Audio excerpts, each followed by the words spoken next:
Hello दोस्तों, GDS schedule second 2023 का officially notification आ गया है। आपके लिए सबसे बड़ी खुशखबरी है जिसका आप सभी को इंतज़ार था, वो वक्त ख़त्म हो चुका है। अब आप अपने ऑफिशियली नोटिफिकेशन में देख सकते हैं कौन से डॉक्यूमेंट आपको ज़रूरत है, किस तारीख को आपको फॉर्म फिलअप करना है और सभी जानकारी आपको इसी वीडियो में मिलेगी। तो वीडियो में अंत तक बने रहें। जैसा कि आप देख सकते हैं, डिस्क्रिप्टिव नोटिफिकेशन एंड एंगेजमेंट का पूरा शेड्यूल इन्होंने डाल दिया है, जिसको ऑफिशियली वेरीफाइड किया है रवि जी पहुआ ने 1 अगस्त 2023 एंड टाइम भी आप उसमें देख सकते हैं।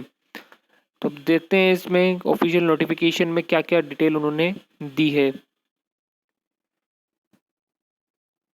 सबसे पहले आप देख सकते हैं नोटिफिकेशन, मैंने आपको पिछली बार जो बताया था 1767 2023 जीडीएस 31 जुलाई 2023, उसी को रिवाइज करके इन्होंने बताया है ऑनलाइन एंगेजमेंट शेड्यूल 2 जुलाई 2023।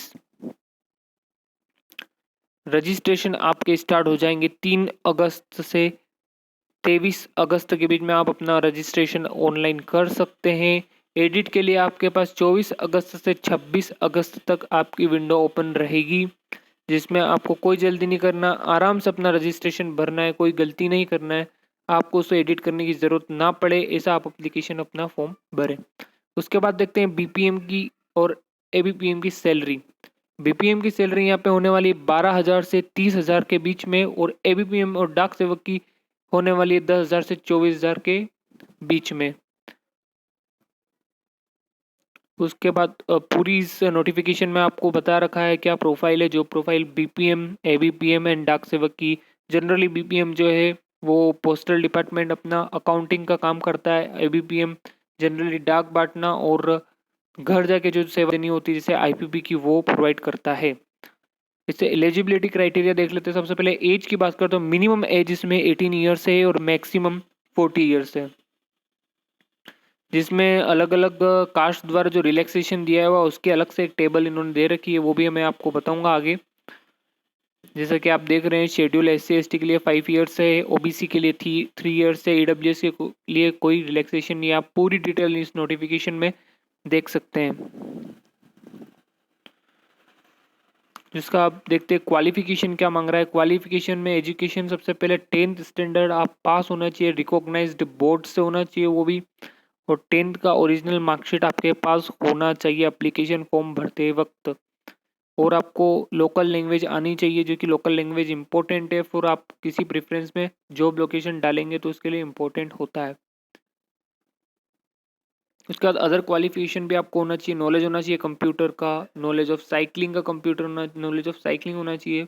फिर आपके पास इसके अलावा कोई दूसरा सोर्स भी होना चाहिए इनकम का, वो भी इसमें बता रखा है, ये भी आपके पास होना चाहिए। फिर रिजर्वेशन के बारे में मैंने बता रखा है, अलग अलग कास्ट के लिए अलग अलग रिजर्वेशन इन्होंने रखे हुए हैं। उसके बाद डिसेबिलिटी के लिए आपको कौन सी कैटेगरी सुटेबल होती है और कौन कौन सी इसमें बढ़ सकता है, कौन डिसेबिलिटी वाला इसमें बढ़ सकता है, उसके लिए पूरा एक चार्ट बना रखा है। अब इसे अप्लाई कैसे करना है। अप्लाई सिंपली आपने पिछली बार भी अगर किया हो तो इंडिया पोस्ट जीडीएस ऑनलाइन गवर्नमेंट.in की वेबसाइट पे इजीली आप अपना फॉर्म अप्लाई कर सकते हैं। सिलेक्शन क्राइटेरिया 10वीं पास के मार्क्स पे होने वाला है। इस ग्रेड वाले ग्रेड सिस्टम बढ़ सकते हैं और मार्क्स वाले मार्क्स सिस्टम बढ़ सकते हैं। 10th की जो मार्कशीट है इंपॉर्टेंट रहेगी, याद रखना। आपको अपने एडमिट कार्ड की इसमें कोई ज़रूरत नहीं होती है, 10th की मार्कशीट से ही आपसे लास्ट तक वेरिफिकेशन होता है। उसके बाद अलग अलग ग्रेड के मल्टीप्लिकेशन फैक्टर इन्होंने बता रखे हैं 10, 9, 8, 7, 6, 5, 4। उसका मल्टीप्लिकेशन फैक्टर होता है 95 समथिंग।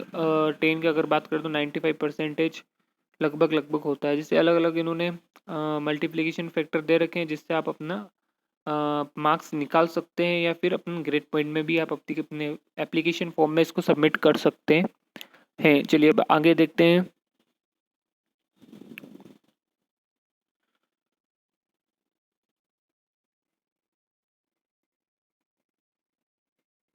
उसके बाद कम्युनिकेशन ऑफ सिलेक्शन, यानी कि आपके पास कम्युनिकेशन सिलेक्शन का कैसे आएगा। आपके पास ऑफिशियली ईमेल आ सकता है और आपके पास मैसेज आएगा। और सबसे इम्पोर्टेंट चीज़, आपको यदि आपकी मेरिट लिस्ट में नाम आता है तो उसमें आपको 15 दिन टोटल दिए जाते हैं, लेकिन सिस्टम आपको 10 दिन ही प्रोवाइड करता है। फिर 5 दिन उसके बाद आपको प्रोवाइड करता है एज अ एक्सटेंडेड पीरियड, वो आपको बताते हैं, लेकिन आप सभी 10 दिन के अंदर ही अपना वेरिफिकेशन करवा लें यदि आपका नाम आ रहा है।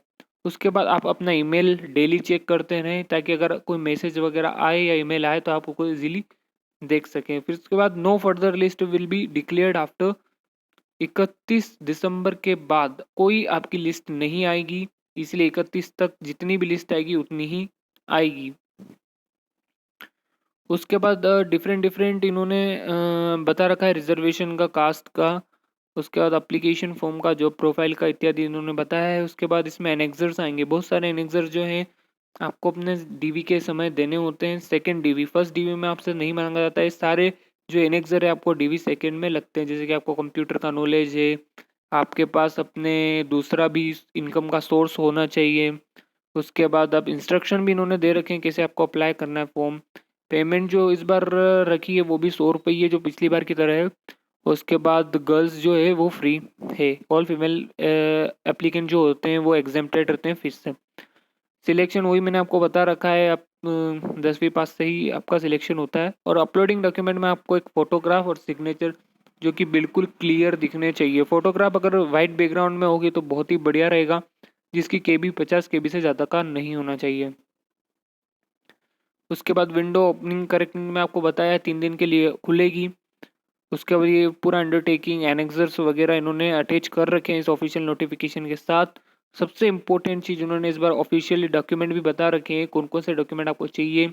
Board certificate, EWS certificate, PWD certificate, transgender certificate, date of birth certificate, medical certificate बहुत ही कंपलसरी है, ये आप अभी से बनवा के रेडी रखें, ताकि डीवी के समय आपको कोई दिक्कत नहीं हो, ईजिली आपका डीवी हो सके। Thank you.